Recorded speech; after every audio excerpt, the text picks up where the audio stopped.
Nigerians play the victim all the time, and they are in the forefront of propaganda against South Africa.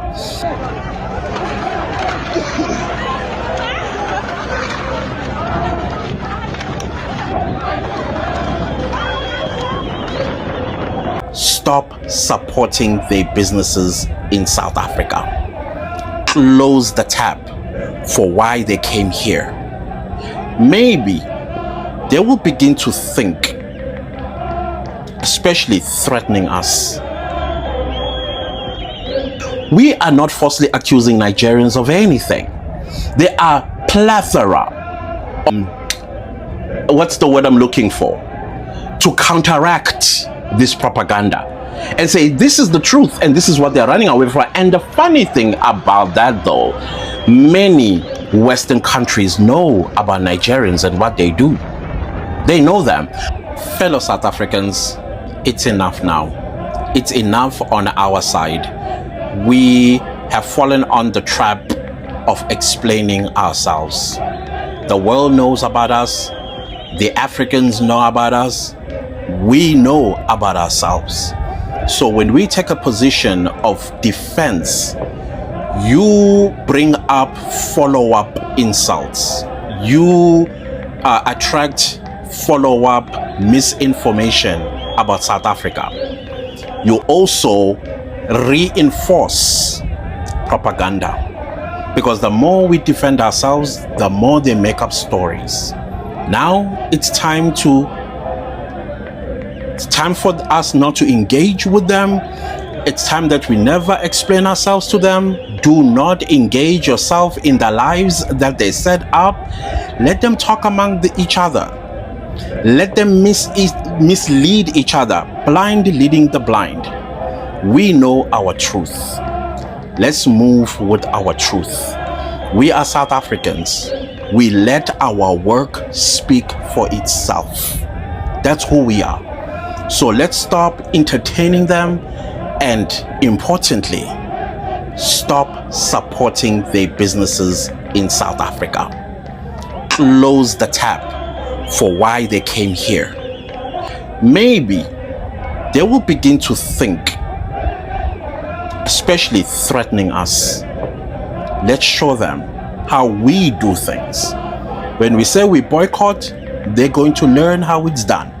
Just like when we demand for something from our government, we actually get it.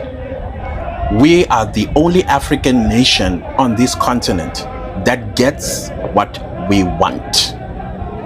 They are going home, and that's guaranteed.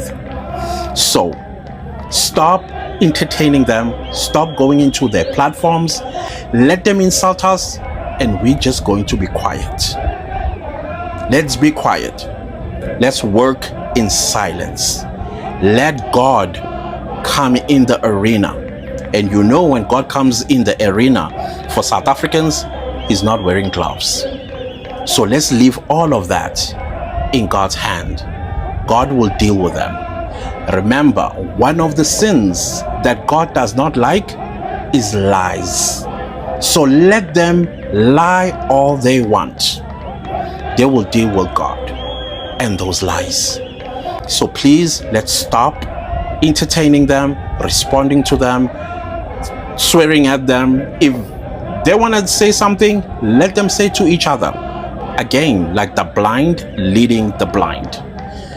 We just have to show who we are by doing the work in making South Africa a better place for all South Africans of all races.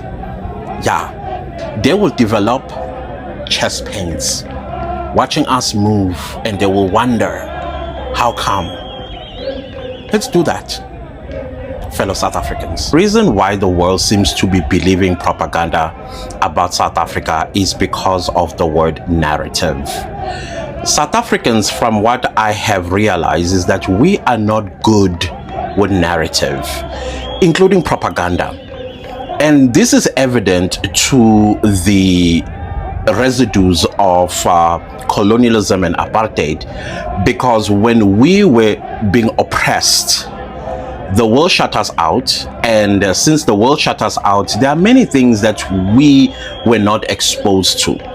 And part of the things that we were not exposed to is how to construct propaganda to work against another nation.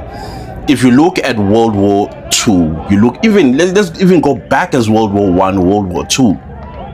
Hitler, World War II, Hitler was good at propaganda. He managed to convince an entire nation against a group of people. And as a result of that, 12 million gone because of propaganda. They learned that machine, that it works, it's powerful. Word of mouth is also powerful. False information or misinformation, powerful about a nation or a group of people. Now, same goes with us black people. There was a scientist. You see the Kellogg's cornflakes that you eat? The owner thought that we were not human beings. Funded scientific experiments on us. But guess what? Every home, especially middle class black home, the people that come and set up cameras on their dashboard and then bash South Africans, you will find a box of Kellogg's cornflakes there. Learn. I think it's Zero who says this. Follow the money. Follow the money, because propaganda, it is funded as well. Look at the people that are setting up cameras and then bash South Africans for crying about the things that are affecting us. Follow the money. You just have to follow the money. That's it. And these days, it's easy to follow the money. Those that are propagating and want South Africa to be dilapidated, we must also understand our position on the global stage. We are co-founders of the BRICS nations. This means we are directly competing with the US dollar, which is the dominant currency in the world. You cannot buy anything on an international stage without using the dollar. And now comes the BRICS nation, where South Africa holds a major role. What do you think is going to happen to South Africa? And whom do you think is going to be pumping money to make sure that the name South Africa or the brand South Africa is destroyed? You got it. You got it. So we are losing at narrative. We had a bunch of white Afrikaners that went to Washington, D.C. and said, oh, there's a white genocide in South Africa. Propaganda. What did we do? We lost our narrative the moment we walked into democracy in 1994. We lost that war called propaganda right there, because there will be nobody today that will propagate against South Africa if we had our own story. That the moment somebody posts or says something propagandized against us, that is if it's a word, we come and say, oh, hang on a minute, and then we produce proof. We produce proof. For example, Olane Kumalo has a show on, I don't know, I don't watch TV anymore, so I'm not quite sure which channel that is, but I know of his show since October. Now, Nigerians play the victim all the time, and they are in the forefront of propaganda against South Africa. And we South Africans are stuck in a circle, like a hamster in the hamster wheel, just going around. We are not thinking, like, hang on a minute. We are not falsely accusing Nigerians of anything. There are plethora of videos that we can use to, what's the word I'm looking for? To counteract this propaganda and say, this is the truth and this is what they're running away from. And the funny thing about that, though, many Western countries know about Nigerians and what they do. They know them. So when they say something and then we take one of Xolani Khumalo's videos and we paste it on every South African social media platform, from X, Twitter, Twitter is X, TikTok, YouTube, Facebook, everywhere, including WhatsApp, it will go around the world just like their propaganda, and it will counteract that. We have plethora of videos of Nigerians using South African passports, get caught in the countries that they're committing these crimes with our passport. We have those videos and say, this is what we are fighting. We have plethora of videos where 15 South African girls that were kidnapped, 16, and one of them was 15 years old. Parents been looking for them for months, for years, and they turned into prostitutes in Campton Park. Those reports are there, those videos are there. You counteract the propaganda. Drugs, Xolani Khumalo is forever showing South Africans that, hey, but it's to us. It's like preaching to the choir. We know this already. So now it's our job to also now learn what propaganda is and how to construct it and how to sell it. But our propaganda as South Africans, it's the truth. It's nothing made up. It's nothing that is misinformed. It's the truth. We have family members that we know that we can set up our cameras, sit down with them and have a one-on-one, see the pain of these families, of their loved one either missing and never found or was unalived because they were married to a Nigerian or whatever, and what did the Nigerian person do to them, and that's why we don't have a kid today. Those stories told and placed on all our social media. We retweet, we repost, we do all of that stuff. That's what we need to do so that the world stops for a second and then put themselves in our shoe. We will win this propaganda narrative. The powerful tool we have is our stories of why we have had enough.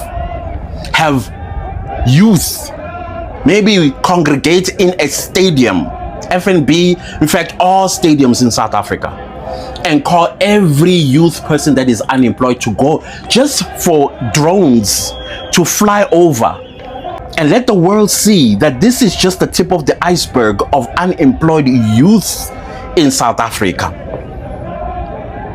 We are community journalists because we have camera phones.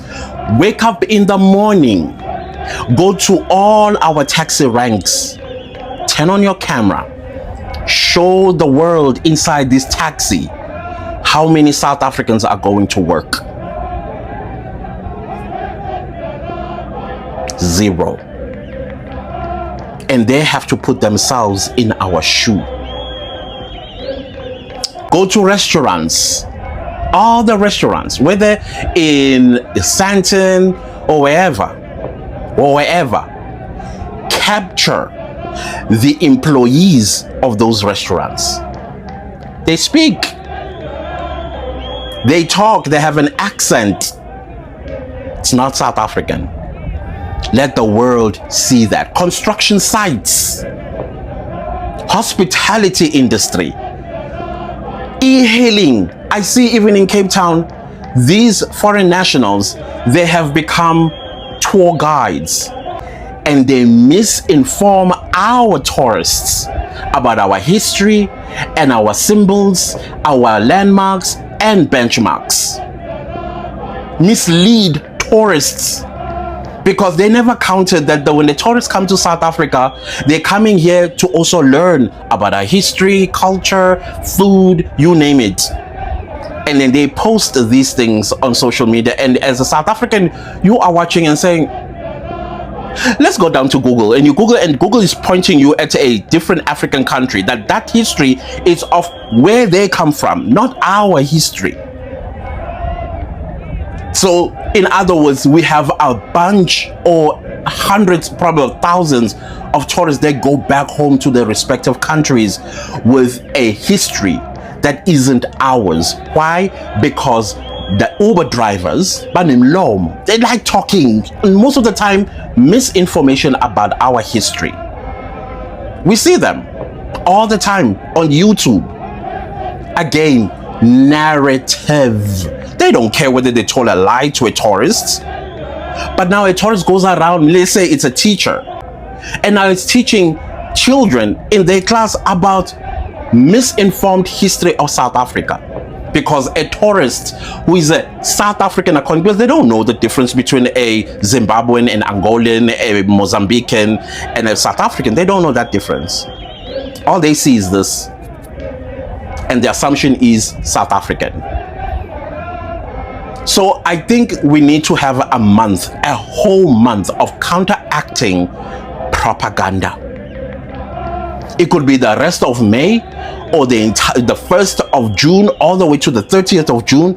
We show these stories.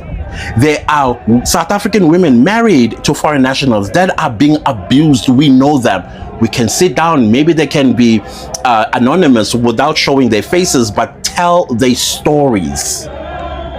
South African women that are stuck in marriages with Nigerians because the Nigerian doesn't want to give her a divorce because he's afraid he will lose South African citizenship.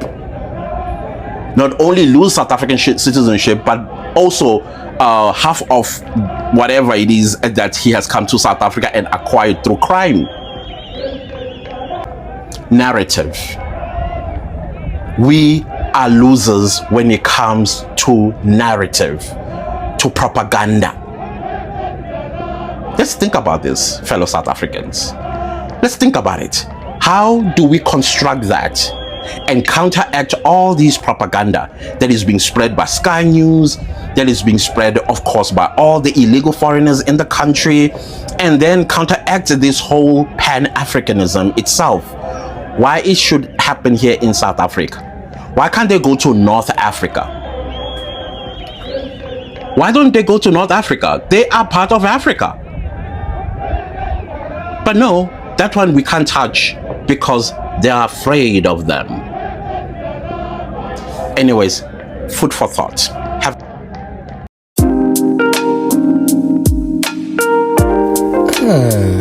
the loudest. Loudest.